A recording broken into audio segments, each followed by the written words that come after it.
Il faut rompre les accords. C'est la seule façon d'avoir une armée indépendante et se construire, être fort. Avec ces accords, la France choisit dans nos États des élèves officiers pour aller les former. C'est à travers ces mêmes accords. Mais en réalité, ces officiers qui partent se former pour la plupart, pour la France, ils viennent pour servir l'État français dans leur pays. Ils ne viennent pas pour servir nos pays. Ils les forment pour qu'ils viennent servir les intérêts de l'État français. Bonjour mesdames et messieurs, bienvenue sur notre chaîne. Alors pour cette vidéo, on va s'intéresser à la réaction du président burkinabé ou du Burkina Faso, Ibrahim Traoré, par rapport aux propos d'Emmanuel Macron quand il avait dit que l'ingratitude n'est pas une maladie qui se transmet en l'homme et que la France n'était pas chassée d'Afrique, mais que c'était elle qui avait décidé de s'en aller et que certains présidents africains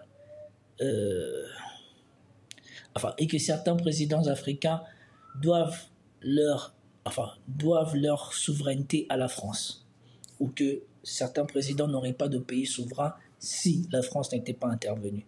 Donc commentez, likez, partagez pour me soutenir et soutenir la chaîne comme d'habitude. Et puis nous passons à la vidéo. Attendez, je vais voir si je retrouve les propos d'Emmanuel Macron. C'était notre engagement contre le terrorisme depuis 2013. On avait raison. Je crois qu'on a oublié de nous dire merci. C'est pas grave, ça viendra avec le temps. L'ingratitude, je suis bien placé pour le savoir, c'est une maladie non transmissible à l'homme. Mais je le dis pour tous les gouvernants africains qui n'ont pas eu le courage, vis-à-vis de leurs opinions publiques, de le porter, aucun d'entre eux ne serait aujourd'hui avec un pays souverain si l'armée française ne s'était pas déployée dans cette région. Et j'ai une pensée émue pour nos soldats qui, parfois, ont donné leur vie et pendant des années se sont battus. Nous avons bien fait. On est parti parce qu'il y a eu des coups d'État. Parce qu'on était là à la demande d'États souverains qui avaient demandé à la France de venir. À partir du moment où il y a eu des coups d'État, où les gens ont dit « notre priorité, c'est plus la lutte contre le terrorisme, c'est ceci ou cela qu'importe », la France n'y avait plus sa place. Parce que nous ne sommes pas les supplétifs de putschistes. Donc on est parti. Ce qui fait partie de ceux qui ont vécu dans sa chair et la chair de sa famille, ce que j'évoquais tout à l'heure. Mais il a mené patiemment, en lien avec les ministres et le SEMA, cette mission. Et donc nous avons proposé aux chefs d'État africains de réorganiser notre présence. Comme on est très poli, on leur a laissé la primauté de l'annonce. Et vous ne vous trompez pas, c'est nous qui l'avons... Et parfois il a fallu y pousser. Mais pas parce qu'on est poli et correct et qu'on se réorganise nous-mêmes qu'il faudrait que ce soit retourné contre nous en disant ils sont chassés d'Afrique. Je peux vous dire que dans bien de ces pays, on ne voulait pas enlever l'armée française ou même la réorganiser. Mais on l'a assumé ensemble. C'est ça le partenariat. Je pense qu'on peut passer à l'intervention de Brahim Traoré. Écoutez, il dit des choses très intéressantes dans cette vidéo. Que vous soyez français, africain, écoutez. Quand je prends dernièrement les propos d'Emmanuel Macron sur l'Afrique, eh bien, tout Africain conscient devrait donc comprendre très vite tout ce qu'il a pu nous dire et qu'est-ce que ça signifie. Le général Tiani a dit il n'y a pas longtemps du changement donc de tactique ou de stratégie des forces françaises en Afrique. Et je pense qu'il est venu le confirmer. Il s'agit de dissoudre et de garder un dispositif socle. Et Emmanuel Macron l'a si bien dit qu'on ne peut que le remercier pour cette sincérité. Même si certains ont voulu mettre la poudre aux yeux de leur population, mais la réalité finit par rattraper aussi. Là, ici, il fait un pied de nez à Alassane Ouattara, puisqu'on sait qu'Alassane Ouattara, il est venu lui aussi à la queue de tous les présidents africains qui avaient déjà essayé de rompre leur alliance militaire, ou en tout cas la présence militaire dans leur pays.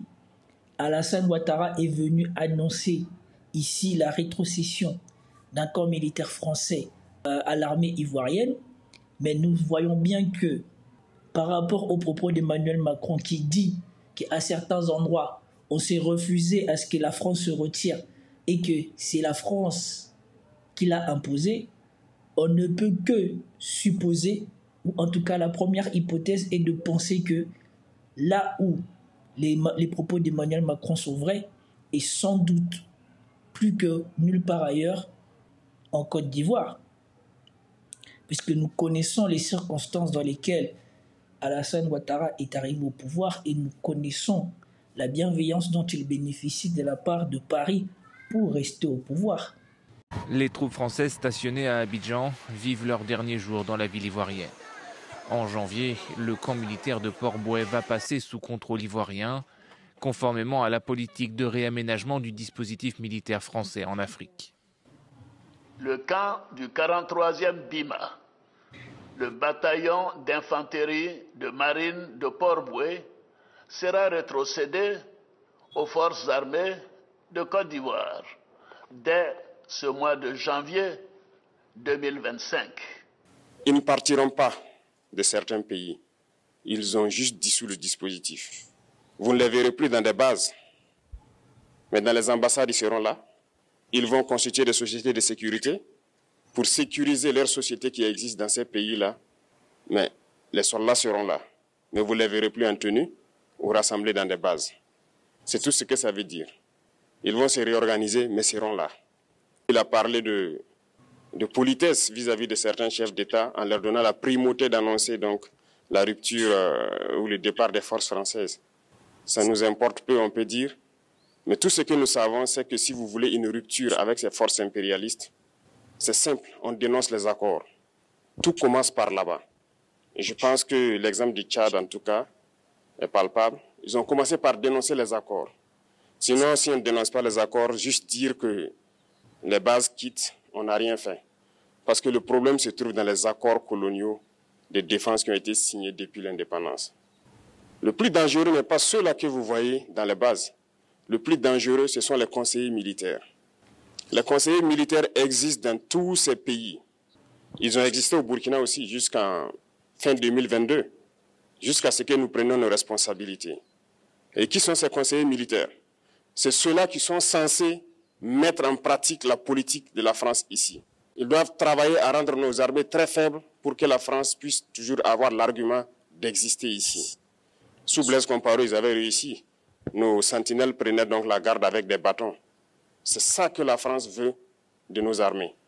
Lorsque nous arrivons à cette étape, nous n'avons pas le choix que de vouloir qu'ils viennent s'installer. Mais l'armée burkinabé a réussi à un moment. Et donc, ici, vous voyez ce que je vous disais une fois de plus dans mes vidéos bien avant d'apprendre ceci. C'est que la France a imposé sa présence militaire en Afrique en empêchant les pays dans lesquels elle avait une grande influence de se doter elle-même d'une armée et donc d'être souverain. Et comme c'était elle-même aussi qui était à l'appui et qui soutenait les dirigeants de ces mêmes pays, elle pouvait imposer à ces dirigeants-là de veiller sur sa sécurité à lui, de garantir sa sécurité, et probablement en créant de la méfiance chez ce dirigeant-là, en lui faisant comprendre que tu ne peux pas te fier à ta population, tu ne peux pas te fier à tes gens, parce que toi-même tu es arrivé au pouvoir en trahissant, donc eux aussi ils voudront te trahir. Donc c'est nous qui serons les meilleurs garants pour ta sécurité. Et ainsi, si la personne confie sa sécurité à la France, eh bien la France peut lui imposer que, comme nous garantissons ta sécurité, tu n'as pas besoin d'une grande armée. Et ce qu'ils ne voient pas au travers de ce stratagème, c'est que, n'ayant pas une armée puissante, il ne peut pas garantir sa souveraineté, comme il est en train de le décrire ici. Donner à se débarrasser des conseillers militaires. Malheureusement, je pense qu'en 2019, après l'opération Otapuano, où ces Français ont vu que l'armée burkinabé avait encore une capacité de réagir au terrorisme, ils ont appelé les chefs d'état-major en France. Ils l'ont instruit de reprendre les conseillers militaires dans toute la structure. Eh bien, il n'a pas accepté, mais au retour au pays, les politiques l'ont instruit d'accepter les conseillers militaires. Et c'est là que les conseillers militaires sont revenus dans l'armée burkinabé en 2019. Avec toutes les conséquences qu'on connaît, l'armée était en train de disparaître dans les années 2020-2021. Et d'ailleurs, c'est le moment où beaucoup de militaires ont dû déserter parce qu'il n'y avait plus d'espoir. On était en train de s'effondrer. Voilà un peu comment ils travaillent. À l'état-major général des armées. Et donc, vous venez d'attendre encore une chose sur les méthodes françaises que nous ne connaissons pas, et donc on a besoin de gens comme lui pour exposer ces faits-là. Il vous dit, il n'y avait plus de conseillers militaires dans l'armée burkinabé. En 2019, l'armée burkinabé se débrouillait bien. Voyant que l'armée burkinabé se débrouillait bien, ils ont convoqué le chef d'état-major en France pour lui instruire d'intégrer des conseillers militaires dans son armée. Il a refusé. Et comme d'habitude, les laquais de la France, c'est pour ça que je dis, il y a une bourgeoisie française en Afrique. Les élites dirigeants, beaucoup des élites dirigeants, des élites des pays d'Afrique, ne sont rien d'autre que la bourgeoisie française avec la peau sous mélanine. Puisque c'est eux qui ont imposé à leur armée, qui défendait leur souveraineté, de réintégrer des conseillers militaires français et d'affaiblir leur armée à cette époque-là. Dans tous les états-majors d'armée, dans les écoles, c'est eux qui sont censés nous dicter la politique de notre armée. C'est eux qui nous disent combien recruter, quand recruter et qu'est-ce qu'il faut en faire. Ils sont dans les écoles pour nous dire comment il faut les former et ainsi de suite. Tant que ces conseillers militaires sont là, vous n'êtes pas indépendant. Votre armée aura juste l'apparence d'une armée qui sera là en train de faire des parades, du cirque. Mais lorsque viendra la guerre, vous vous rendrez compte que la parade, c'est une chose, mais la guerre, c'est une autre chose. Il faut rompre les accords. C'est la seule façon d'avoir une armée indépendante et se construire, être fort. Mais beaucoup de gens ne le comprennent pas peut-être. Et même avec ces accords, la France choisit dans nos États des élèves officiers pour aller les former. C'est à travers ces mêmes accords. Mais en réalité, ces officiers qui partent se former pour la plupart, pour la France, ils viennent pour servir l'État français dans leur pays. Ils ne viennent pas pour servir nos pays. Ils les forment pour qu'ils viennent servir les intérêts de l'État français. Et voilà, encore une autre vérité. Ce n'est pas vous, votre État, qui prenez vos meilleurs soldats, les plus patriotes, pour les envoyer apprendre de l'armée française. Non, c'est l'armée française qui choisit qui elle va aller former en France et ensuite pour vous le renvoyer dans votre pays. Comme nous avons beaucoup de personnes dans les élites francophones qui sont partis se former en France et qui, quand ils reviennent ici, défendent les intérêts français mieux que les Français eux-mêmes en Afrique. J'en veux pour preuve. Lorsque nous nous sommes révoltés, beaucoup d'officiers au Burkina qui ont été formés en France ont été immédiatement contactés pour leur dire que c'est le moment de se mettre en action parce que vous avez été formés pour ça, pour servir les intérêts de la France. La plupart de ces officiers nous ont rendu compte, nous avons pris acte et nous continuons de suivre. Lorsque un officier formé en France arrive dans son pays et par malheur meurt soit par accident ou bien sur le champ de bataille, en France, il y a une nuit d'hommage aux morts dans l'armée, comme partout ailleurs. À la nuit d'hommage aux morts, on cite le nom de l'officier en question et on dit « mort pour la France ». Ils ne le forment pas pour servir son pays, ils le forment pour servir leur État. Et dans beaucoup d'États africains, il y en a plein de ces officiers. Combien sont patriotes, Dieu le sait. C'est une leçon que... Et ici, franchement, je dois dire mon inquiétude par rapport à ce monsieur qui délivre toutes ces informations que le peuple normal ou le bas peuple ou le public n'avait pas forcément n'avait pas forcément accès. Et donc, je crains et j'espère que ça n'arrivera pas. J'espère que les Burkinabés sauront faire confiance à leurs leaders pour ne pas permettre qu'il lui arrive quelque chose. Parce que ces gens-là, ces Occidentaux, ces élites d'Occident ne pardonnent jamais ce genre de conduite. Comme Emmanuel Todd dit, ils ont du mal à concevoir que les gens qu'ils ont dominés aujourd'hui leur tiennent tête. Et le capitaine Traoré est l'un de ceux qui tient le mieux tête à l'élite et à la bourgeoisie occidentale. Emmanuel Macron a donné encore au chef d'État africain de se rattraper et de pouvoir vraiment mener cette lutte contre l'impérialisme. Mais en plus de ça, il a aussi insulté tous les Africains dans ses propos.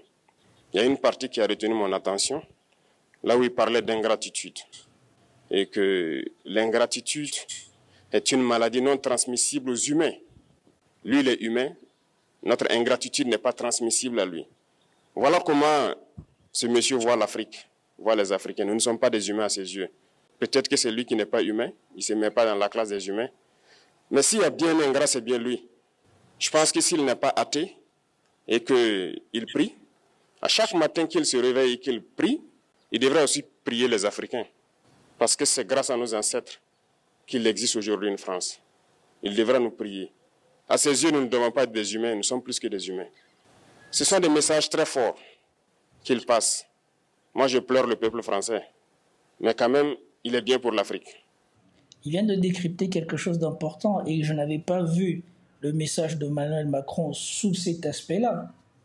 Une fois de plus encore, vous avez vu ici ressortir dans les propos d'Emmanuel Macron la déshumanisation de ce qu'eux ils ne considèrent comme pas égal à eux.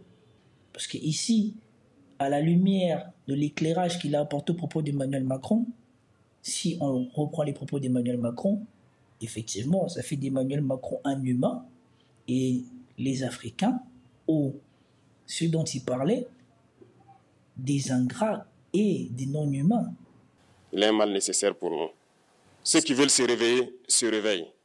Ceux qui ne veulent pas se réveiller, comme on le dit, on ne peut pas réveiller quelqu'un qui ne dort pas. Les Africains doivent se réveiller.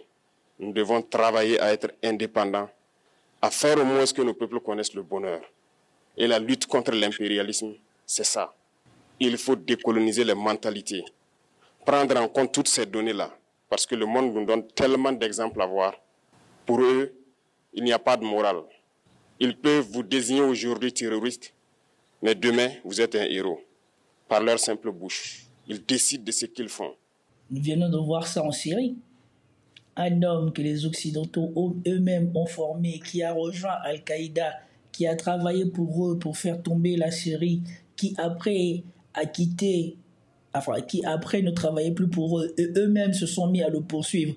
Aujourd'hui, il a réussi parce qu'ils avaient besoin d'affaiblir la Russie et ils pensaient que la Russie peut-être allait rentrer dans leur jeu et donc affaiblir le front de l'Ukraine. Ça n'a pas marché. Il a pris le contrôle de la Syrie. Aujourd'hui, c'est même là qui l'avait formé et ensuite qualifié de terroriste. Aujourd'hui, ils sont en train de considérer cette personne comme un président normal et le réhabilite au niveau de la communauté internationale. Et donc, c'est comme il vient de dire. Ce ne sont pas les faits qui font que les Occidentaux vous qualifient de telle ou telle chose. Ce sont leurs intérêts. Ce n'est pas ce que vous faites, c'est ce qu'eux pensent de vous. S'ils pensent que vous êtes contre leurs intérêts, ils peuvent vous qualifier de tout et n'importe quoi. Et dans la majorité de leur population et surtout dans la majorité de leur establishment, dans la majorité de leur élite, vous serez considérés comme tels.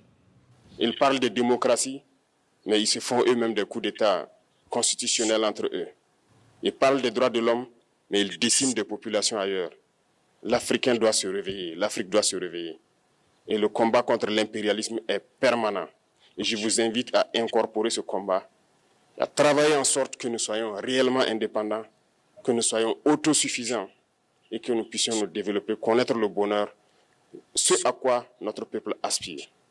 Merci, je vous souhaite une très bonne journée, une très bonne semaine et une très bonne année. Voilà, le discours de Traoré vient de finir. Vous l'avez entendu comme moi, il n'y a rien à dire de plus. Donc, commentez, likez, partagez pour nous soutenir et soutenir la chaîne. Peace out.